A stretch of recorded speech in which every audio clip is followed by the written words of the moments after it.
Prólogo. O lançamento. Depois do fim da missão à Lua, e com os astronautas da Apollo 11 de volta à Terra, Buzz Aldrin comentou com Neil Armstrong: "Neil, perdemos tudo isso." Em torno de 750 mil a 1 milhão de pessoas, a maior multidão já reunida para um lançamento espacial, encontravam-se no Cabo Kennedy, como era chamado Cabo Canaveral na época, nos dias que antecederam a quarta-feira, 16 de julho de 1969. Cerca de 1.000 policiais federais, estaduais e da patrulha costeira lutaram durante toda a noite anterior para manter os 350 mil carros e barcos nas estradas e nos cursos de água.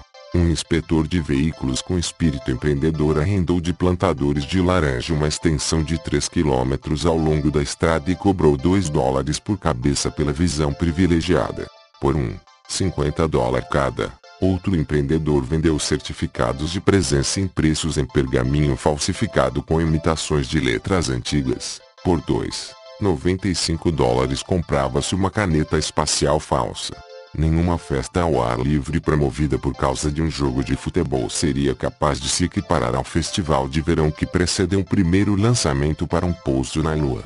Os presentes acendiam churrasqueiras, abriam coolers, olhavam através de binóculos e telescópios, experimentavam câmeras e lentes. Pessoas lotavam todo espaço na areia, todos os deques e todo o cais. Sufocada pelo calor de 32 graus já de manhã, picada por mosquitos, irritada por engarrafamentos ou preços extorsivos, a grande massa humana esperou pacientemente que o colossal Saturno V disparasse Apollo 11 em direção à Lua.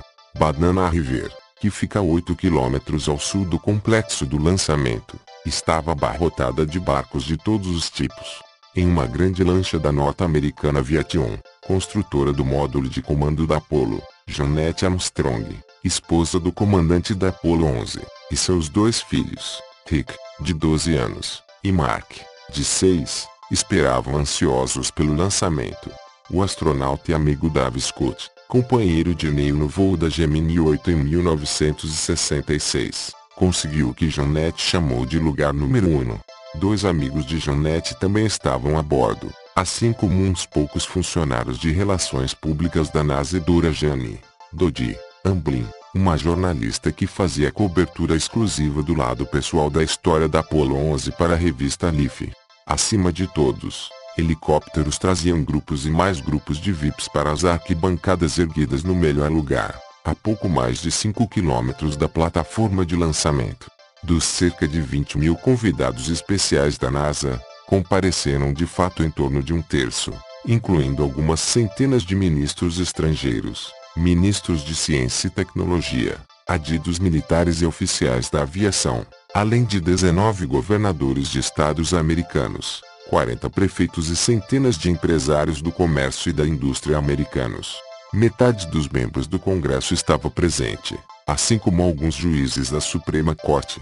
A lista de convidados ia do general William Moreland, chefe de Estado-Maior do Exército americano mobilizado para a Guerra do Vietnã, e Johnny Carson, que estrelava o programa da NBC Tonight Show, a Leon Schaster, diretor do Sindicato dos Açougueiros Varejistas e Trabalhadores da Indústria da Carne. O vice-presidente Spiro T. Agnew sentou-se nas arquibancadas enquanto o presidente Richard M. Nixon assistiu ao lançamento pela televisão no Salão Oval. De início, a Casa Branca tinha programado um jantar de Nixon com os astronautas da Apollo 11 na véspera do lançamento, mas os planos mudaram depois que o Dr. Charles Berry, médico-chefe dos astronautas, foi citado pela imprensa dizendo que o presidente podia estar incubando um resfriado sem saber. Armstrong, Aldrin e Mick Collins acharam a preocupação absurda.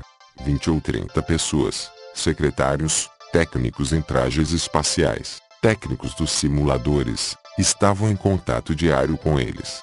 2.000 repórteres assistiram ao lançamento da sala de imprensa do Centro Espacial Kennedy. 812 tinham vindo de outros países, 111 só do Japão. Do bloco soviético veio uma dúzia de correspondentes. O pouso na Lua era um evento conjunto global que praticamente toda a humanidade achava que transcendia a política. Os jornais britânicos usaram letras de 5 a 7 centímetros de altura para anunciar a notícia do lançamento.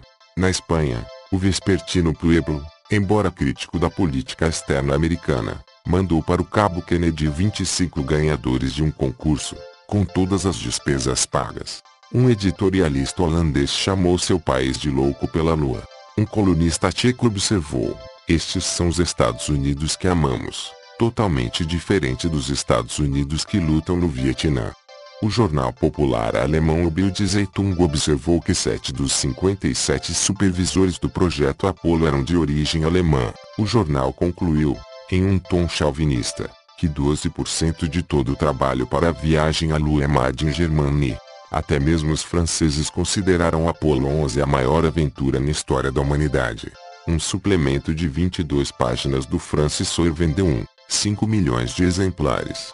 Um jornalista francês ficou admirado com a imensidão do interesse pelo pouso na Lua em um país cujo povo está tão cansado de política e assuntos internacionais que é acusado de só se importar com férias e sexo.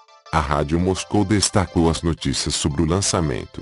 O jornal soviético Pravda estampou em primeira página a cena ocorrida no Cabo Kennedy, publicando uma foto da tripulação da Apollo 11 com a legenda "Esses 3 homens corajosos". Nem toda a imprensa se mostrou favorável. Em Hong Kong, 3 jornais comunistas atacaram a missão como se fosse uma cortina de fumaça a fim de acobertar o fracasso americano na Guerra do Vietnã e levantaram acusações de que o pouso na Lua era uma iniciativa para estender o imperialismo ao espaço. Outros acusaram o materialismo do programa espacial americano, que arruinaria para sempre o encanto e as belas qualidades etéreas da misteriosa Lua, envolta em lendas desde tempos imemoriais. Depois que os exploradores humanos violaram a Lua com suas pegadas e ferramentas de escavação, quem mais poderia encontrar romantismo na pergunta do poeta John Keats: o que há em ti, Lua, que com tal força toca meu coração? Tendo participado do milagre tecnológico dos primeiros satélites de comunicação lançados no começo da década, 50 mil sul-coreanos se reuniram diante de um telão na Embaixada dos Estados Unidos em Seul. Uma multidão de poloneses lotou o auditório da Embaixada dos Estados Unidos em Varsóvia. Problemas com o satélite Intelsat 3 da AT&T sobre o Atlântico impediram que o Brasil assistisse à transmissão televisionada ao vivo, como ocorreu em muitas partes da América do Sul, Central e Caribe, mas os brasileiros ouviram por rádio e compraram edições especiais dos jornais. Por causa do problema com o Intelsat, a transmissão improvisada por todo o globo, de leste a oeste, foi feita com um atraso de 2 segundos na cobertura mundial ao vivo. Pouco antes do lançamento, o comentarista Eric Sevareid, da CBS News, narrava a cena para o público de Walter Cronkite. Walter. A partir de hoje. Acho que a língua será alterada. Como continuar falando em chegar até o céu é o limite. O que isso vai significar? Em nenhum lugar do globo a emoção era mais palpável do que nos Estados Unidos. No leste do Tennessee, plantadores de tabaco reuniram-se em volta de um radiotransistor de bolso para participar do grande momento. No porto de Biloxi, Mississippi, pescadores de camarão esperaram no cais até que chegasse a notícia do lançamento da Apollo 11. Na Academia da Força Aérea em Colorado Springs, onde as aulas das 7h30 foram adiadas, 50 cadetes se reuniram em torno de um pequeno aparelho de TV. No cassino 24 horas de Caesars Palace em Las Vegas, as mesas de blackjack e as roletas ficaram vazias enquanto os apostadores permaneciam enfeitiçados diante de 6 telas de TV. A multidão de testemunhas oculares reunida no cabo e em suas imediações, Merritt Island, Titusville, Indian River, Cocoa Beach, Satellite Beach, Melbourne, por toda a extensão dos condados de Brevard e Seul até os distantes Daytona Beach e Orlando, preparava-se para uma das visões mais incríveis já experimentadas pelo homem. A voz de Jacksonville, a senhora Jorno da Flórida, esposa de um corretor da Bolsa de Valores, dizia trêmula: estou tremendo, estou em lágrimas. É o começo de uma nova era para a vida do homem. Charles Walker, aluno da Universidade de Purdue, onde Armstrong tinha estudado, disse a um jornalista de seu acampamento em uma pequena enseada em Titusville: é como se a humanidade descobrisse o fogo mais uma vez. Talvez essa luz que se acende une os homens agora. Nos lugares VIPs mais próximos do complexo de lançamento, R. Sargent River, embaixador dos Estados Unidos na França, casado com Eunice Kennedy, irmã do falecido presidente John Kennedy, que tinha comprometido o país a pousar na Lua. Declarou: como isso é bonito! O vermelho das chamas, o azul do céu, a fumaça branca, essas cores. Pense nos caras que estão ali fazendo essa viagem incrível. Incroyable. O comentarista Eugene Lebron, da CBS, mais conhecido por ser um irreverente jornalista esportivo, assistiu ao lançamento com milhares de pessoas ao longo de Kokobayashi, a uns 20 quilômetros da plataforma. Ele disse às dezenas de milhões de ouvintes de Cronkite: em uma partida de tênis, você olha para lá e para cá. No lançamento de um foguete, você só fica olhando para cima. Seu olhar vai para cima, suas esperanças vão para cima e finalmente a multidão toda, como um enorme caranguejo de muitos olhos, estava olhando cada vez mais para cima em total silêncio. Houve um pequeno "ah" quando o foguete foi disparado, mas depois foi só ficar olhando e tentando alcançar. Foi a poesia da esperança, eu diria, não falada, mas vista nos gestos concentrados das pessoas à medida que chegavam mais alto com o foguete. Mesmo os que foram ao lançamento para protestar não conseguiram evitar a profunda emoção. O reverendo Ralph Abernathy, sucessor do falecido Dr. Martin Luther King Jr., como líder da Conferência da Liderança Cristã do Sul, SCLC, na sigla em inglês, e líder de fato do movimento pelos direitos civis americanos, marchou com 4 mulas e 150 membros da campanha dos pobres e chegou mais perto do complexo do espaçoporto a que foi autorizado. Estamos protestando contra a incapacidade dos Estados Unidos de escolher corretamente suas prioridades, disse Ozell Williams, diretor de educação política da SCLC, alegando que o dinheiro gasto para chegar à Lua poderia ter acabado com a fome de 31 milhões de pessoas pobres. No entanto, Williams ergueu-se em admiração pelos astronautas, assim como o próprio reverendo Abernathy sucumbiu ao assombroso lançamento, declarando: fui um dos mais orgulhosos americanos enquanto pisava neste solo. Acho que é realmente uma terra sagrada. Ainda temos muito a fazer. A fome no mundo, a doença no mundo, a pobreza no mundo, disse o ex-presidente Lyndon B. Johnson a Walter Cronkite pouco depois de assistir ao lançamento de seu lugar na arquibancada, com a mulher, Ladibde, ao lado. Devemos destinar alguns dos grandes talentos que destinamos ao espaço a todos esses problemas e resolvê-los no espírito do que seja o bem maior para o maior número de pessoas. Faltando 10 minutos no relógio, Sevareid disse a Cronkite, no ar, quando a van que levava os astronautas passou pela estrada. Há pouco, fez-se uma espécie de silêncio entre as pessoas. É possível ver que as pessoas acham que esses homens não são apenas homens superiores, mas criaturas diferentes. São como pessoas que foram ao outro mundo e voltaram. E dá pra ver que guardam segredos que nunca serão de todo conhecidos e que eles nunca serão capazes de explicar totalmente.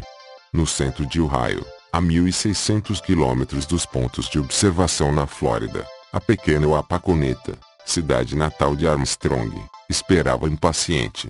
As ruas estavam praticamente vazias, com seus cerca de 6.700 moradores grudados na televisão.